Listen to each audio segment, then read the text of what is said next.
बिस्मिल्लाहिर्रहमानिर्रहीम। अस्सलाम वालेकुम। अज असी आए हैं चौधरी मेहरबान के डेरे ते। है चौधरी मेहरबान का डेरा तो चौधरी साहब पट्ठे लेने कुतरन तो आओ तक ने के कर दें पे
चौधरी मेहरबान साहब का मज्जां निकले के बच्चे ने कितने कट्टे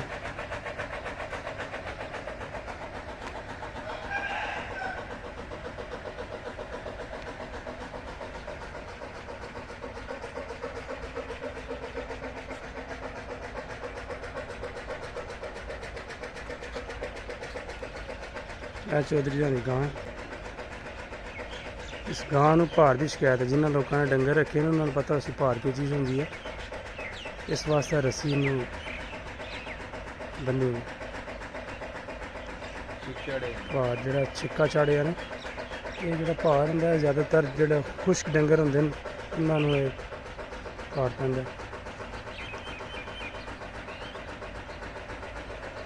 गब्बन डंगर जो होंगे खुश्की की वजह तो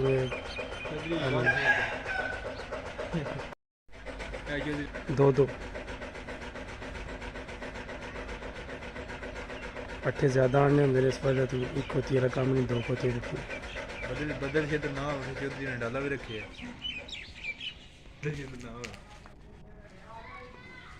चौधरी साहब ने डाला रखे है अपना ये तो पट्टे शट्टे आन देन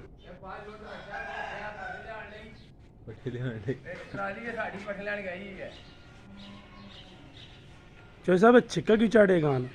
भार पैंदा इस गल्ले वास्ते ते जिहड़ी गाय तीसरी बार दो बच्चे दे रही है। अच्छा जा पहले बच्चे कितना नहीं दे पहले बच्चे बेच छोड़ो वे छोड़े उनके कर ले उनके कर ले हो ਹੁਣ ਸਾਰਾ ਕੁ 4 ਗੱਡੀਆਂ ਟਾਂਡੇ ਲਿਆ ਸਕਣ 2 ਮਗਰੇ ਪੋ अच्छा ਤੇ ਸਾਰਾ ਕਰਕੇ ਪੱਟ ਬਾਹਰ ਆ ਖੋਦ ਕੇ 2 ਨੇ 50 ਨਹੀਂ ਕਰਾਂ ਦੇਣਗੇ ਜੀ ਲੈ ਗਾਂਗੇ ਲੈ ਜਾਓ तो के कोई मंगते हो खोती का ਖੋਤੀ ਸਰ 12000 ਦੀ ਐ ਤਾਂ ਲਈਏ 18000 ਦੀ ਲਈਏ ਜਿੱਤੇ ਕੋਲ ਕਹਿੰਦਾ ਕੋਈ ਕਰ ਲਾਂ तो देनी कितने दी है ਚਲੋ ਸਾਰ ਕੋ ਵਕਤੀ ਤੌਰ ਤੇ ਆਜ ਮੈਂ 15000 ਤੋਂ ਘਾਟੇ ਪਾ ਲਵੇ ਡੈਕੜਾ ਲੋ चलो ठीक हो गया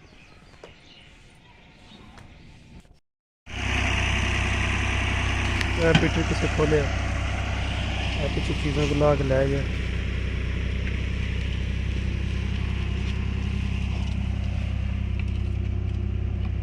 तो साइड तक टापा लगी होंगे किसी ला खड़े ना पिछू है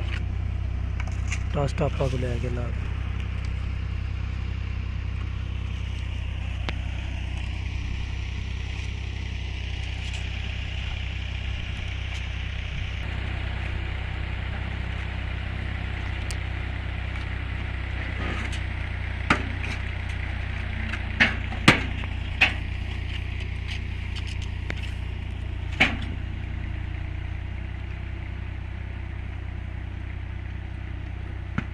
पट्ठियां की तैयारी लगी इनका भी यार खिलाड़ दिन पे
ट्राली का इंतज़ार कर लगे हैं ट्राली आपसी तो फिर लोड कर सो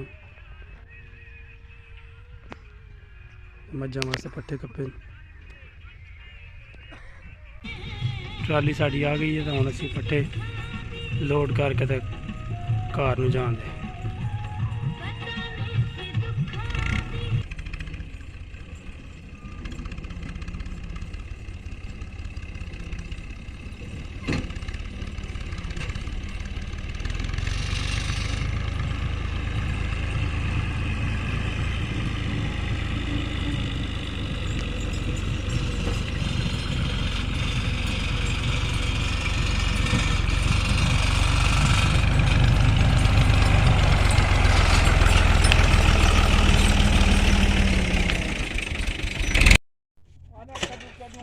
पट्टे लोड कर लें जी हम चलिए घरां नूं चलो जी मारो सलफ